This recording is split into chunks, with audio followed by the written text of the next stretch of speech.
getting hooked with someone who has an unhealthy financial spending habits, can bring a lot of blues into your relationship.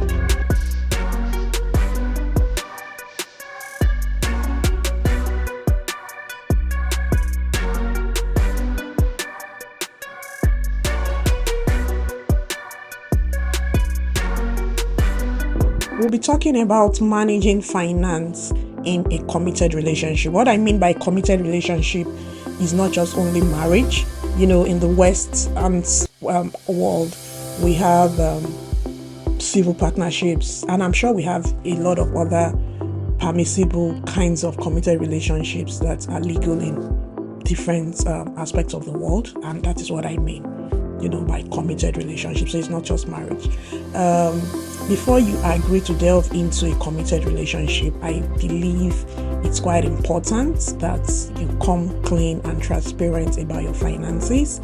It's important that, both parties put on the table what they earn, what they make. If they are doing business, if they are working and earning, it's important that you are transparent, you come clean with everything so that both of you can then plan together happily and,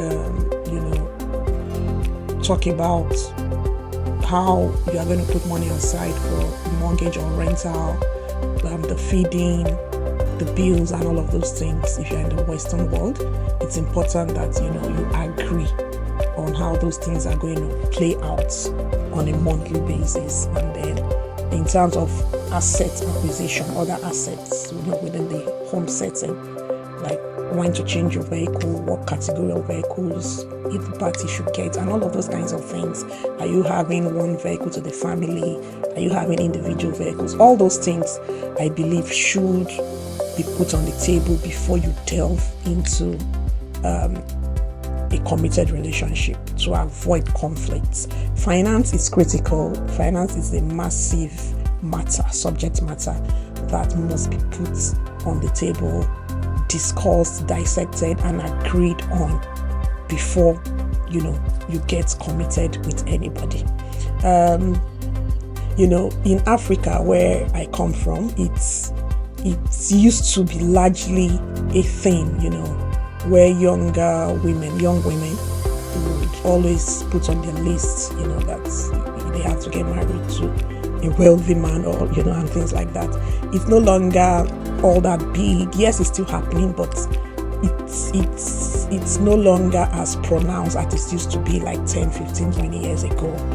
These days you see a lot of young ladies that are already financially stable even before they are ready to be committed. You see a lot of young ladies that already own assets, buildings, vehicles, and a lot of things legally in a legitimate way, even before they get into committed relationships. So it's happening, and then the focus is shifting a little bit. Whilst it's important, as Africans, there's this subtle, unspoken, not law though, but subtle, unspoken sort of terms that, let me say, your loved ones, your family, your parents would rather prefer, that their daughter goes into a wealthy man's, not just family, gets married to, a wealthy young man, So, but then, like I said, things are getting a bit lighter these days, and then there is sort of better understanding, and it varies really. I don't think every young girl of today would insist that they must marry rich. I don't think it's still as pronounced as it used to be in those days.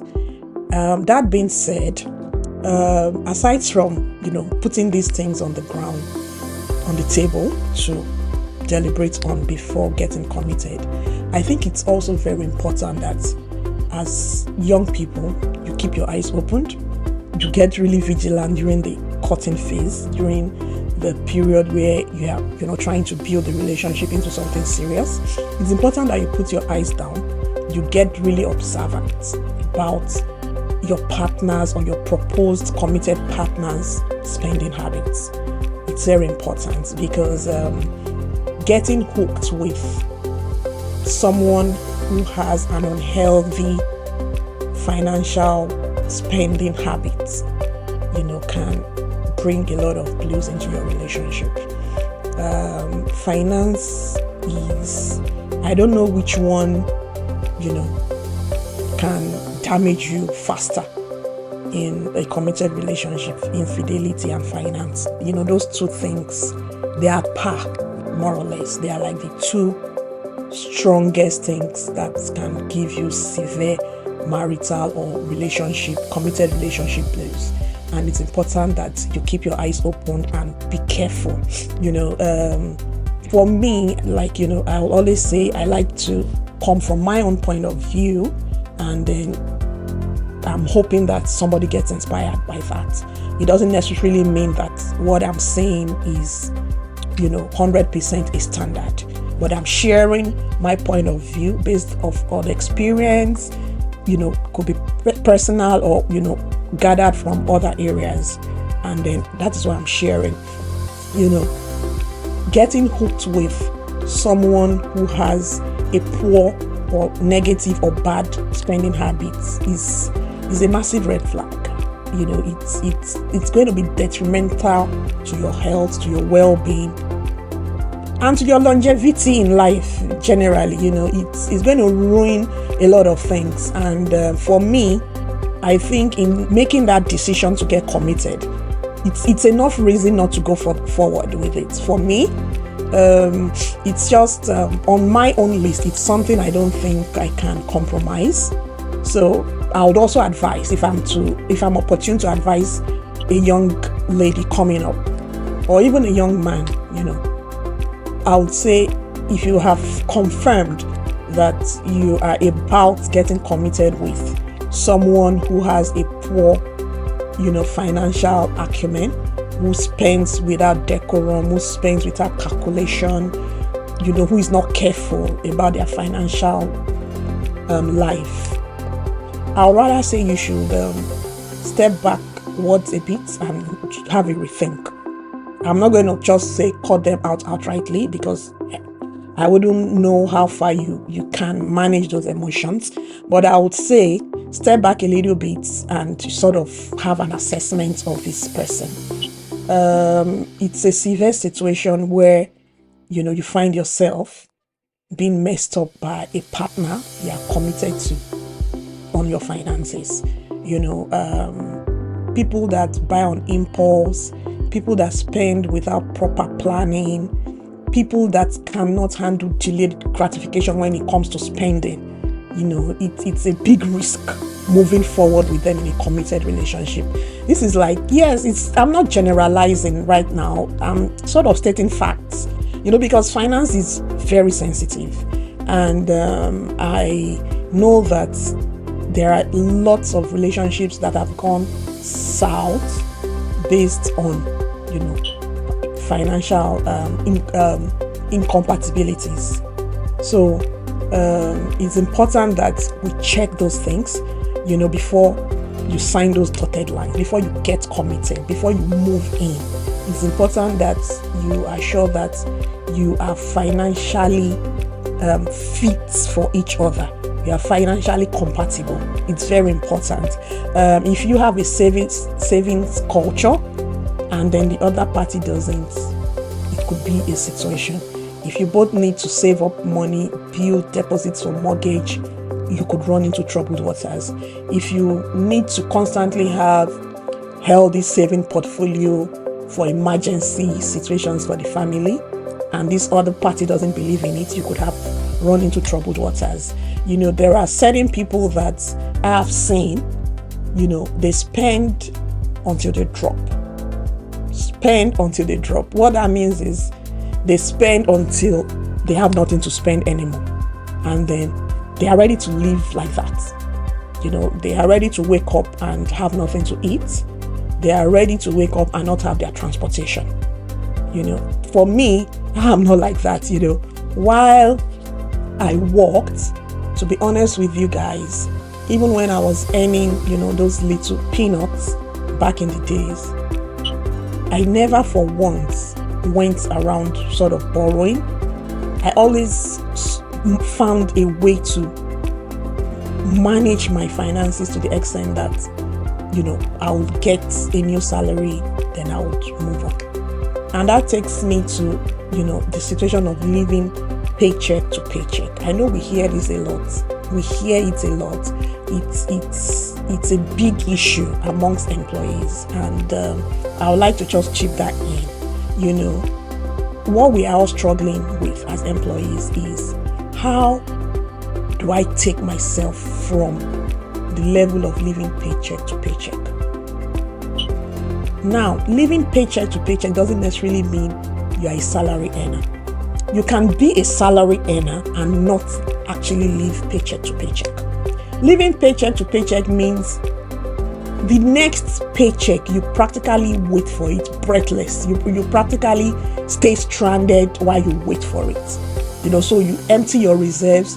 You practically have nothing, or you like, oh, they are paying me tomorrow, I'm going to empty what's on ground. What it then means is, if anything goes wrong with that paycheck, it's over for you. That's the real meaning of living paycheck to paycheck. And trust me, it's saddled with blue moments. And it's not enough to continue talking about it or lamenting about, paycheck to paycheck, how do I get out of this life? That's not it. The way you can get out of it is to have a proper financial acumen. Build a system around your finances. Learn the culture of saving. Learn the culture of not spending out of your means. It's important that you master not living beyond your means, and have a culture of something has to be left, no matter how small. If you then get used to this kind of system, you'll see that by the time you are going into a committed relationship, you are more equipped, you are better equipped, you are prepared. Because it's a risk. Going into a committed relationship is I think, is one of the biggest risks we can ever have to take in our lifetime, because you can't know anybody in total. You can't know their family in total. You might have cultural diversities, religious diversities, and different other things that you might be getting involved with. So being sure and being financially secure can help you stabilize. Being financially secure doesn't mean you are wealthy. It simply means your finances are not getting a hold of you, but you are in control of even your limited finances. You can actually control your limited finances to the extent that it looks as though you have so much.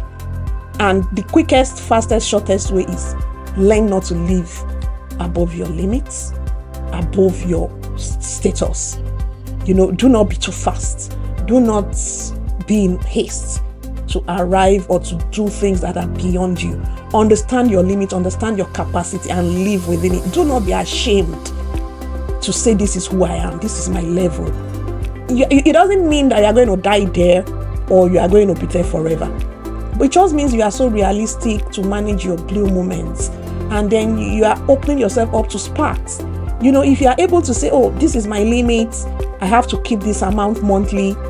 I want to win the race of living paycheck to paycheck even before I get into a committed relationship. I want to be a stable individual with regards to my finance. It helps you. It helps you fight your blues.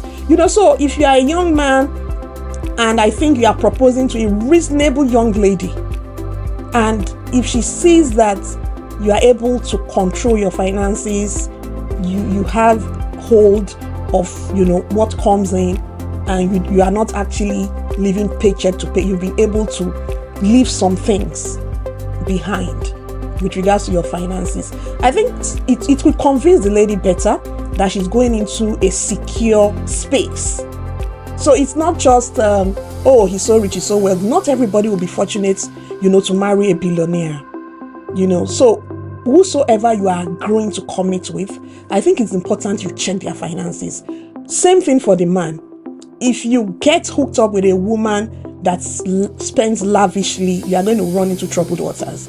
If you see a woman that earns, certain amount, and then what you see on her is, way more, you need to ask questions. It doesn't mean that there's anything negative going on, but it's important that you ask questions to clarify, to know, so that it doesn't look like the body cream alone of the woman you are getting committed with already takes over your own monthly salary or takes over hers, and then she's unable to just commit financially to the new relationship or the new system you want to put, start together.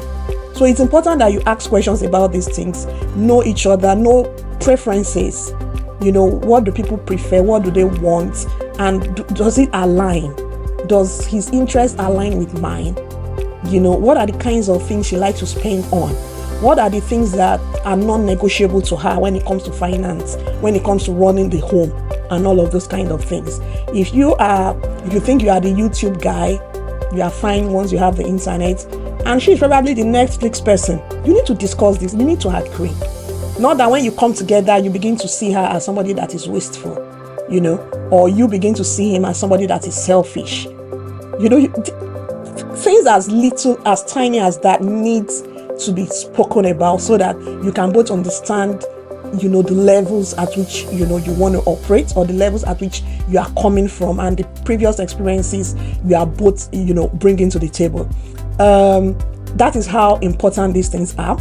And because committed relationships are, something that are quite a big deal these days, it's important that you do not get it wrong when it comes to your finances. Both of you should ensure that you are financially compatible. Ask those salient questions. Look clearly. Be sure. Where you are not sure, ask questions, seek clarification. Be sure that these are things you can live with. These are things you can accommodate from each other, so that you don't, begin to struggle with your finances. And above all, I think it's important generally that you learn and master the art of not living above your limits. It's very important. Do not live above your limit. Do not get carried away with credit. Do not just assume that the life is all about credit. You will still be the one to run this credit, and then you will wallow in blues. You will continue to wallow in blues. When you sit down, look through your credits, you can continue to wallow in blues. When will your sparks come when it comes to your finances? When do you think you will get your sparks? The fastest way to get your spark is to master not living above your means. That's the first step. Do not live above your means. Delay gratifications when it comes to finances, and then you'll be on your way to your sparks. Thank you, guys.